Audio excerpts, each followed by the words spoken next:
तुम्हारे लिए यही ला सका था प्यार से। खुदा तुम्हें हमेशा आबाद रखे।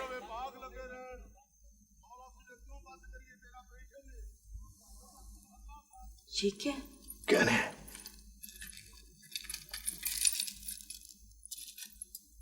ये चोरी डाके का हराम माल मुझे नहीं चाहिए। क्या आपा, तुम्हारा क्या मतलब है?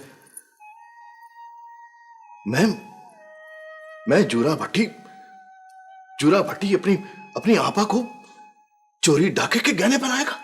हाँ?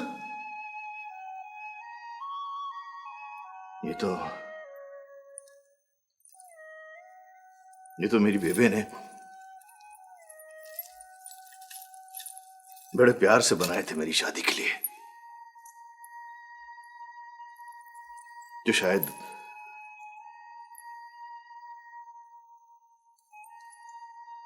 अब कभी नहीं हो सकती। शायद।